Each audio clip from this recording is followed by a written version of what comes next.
వారిని నేను నా హృదయపూర్వకంగా అభినందిస్తున్నాను. ఈ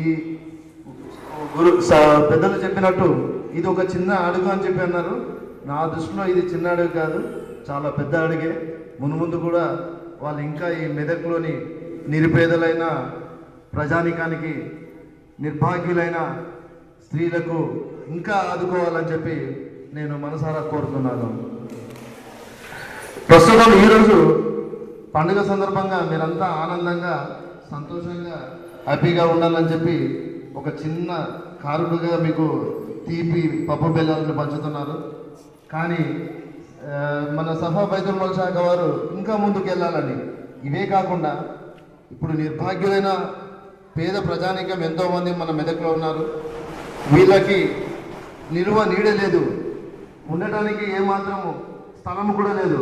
ఇటువంటి వారికి సఫా బైతుల్ శాఖ వారు దయచేసి ప్రభుత్వానికి కొన్ని విన్నపాలు పెట్టుకొని కానీ, లేదా రాజకీయ నాయకులను వాళ్ళ యొక్క ప్రాపంచికం పొంది కానీ కొంత మెదక్లో కొంత ప్రభుత్వ భూమిని కేటాయించి నిరుపేదలైన వాళ్ళకు తలా ఒక 100 గజాల స్థలాన్ని కూడా కేటాయిస్తే బాగుంటుందేమో, వాళ్ళు సంతోషపడతారు భవిష్యత్తులో అని చెప్పి నేను కోరుతున్నాను. ఈ సభాముఖంగా వారిని కోరుతున్నాను. సేవలన్నిటిలో మానవ సేవనే గొప్పదని చెప్పి అన్ని మతాలు ఘోషిస్తున్నాయి.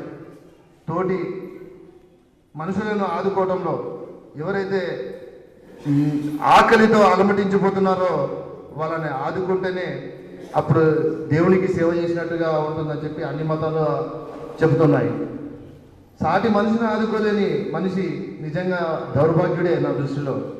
తోటి మనిషిని ఆదుకుంటే అతను నిజంగా దేవునికి సేవ చేసినట్టే, దేవునికి ప్రీతిపాత్రుడు అయిపోతాడు, అతను అల్లాకు ప్రీతిపాత్రుడు అయిపోతాడు అన్నట్టు. ఆ విధమైన ఒక సదుద్దేశంతోన మన సఫా బైతుల్ మాల్ వాళ్ళు ముందడుగు వేశారు మన మెదక్లో. గతంలో కూడా వాళ్ళు నాకు తెలిసినంత వరకు వైద్య సేవలు కూడా అందించినట్టుగా జ్ఞాపకం ఉంది. ప్రస్తుతం వాళ్ళు ఈ ఆహార పదార్థాలను అందించి ఈ పండుగ సందర్భంగా మిమ్మల్ని అందరినీ సుఖ సంతోషాలతోన, ఆనందంతో, సంతోషాలతో మిమ్మల్ని ఉంచాలని ప్రయత్నం చేస్తున్నారు. నిజంగా వారిని అభినందనీయము. నేను వారిని మనసా వాచ ముందు కూడా మీకు అందరికీ తోడుగా ఉండి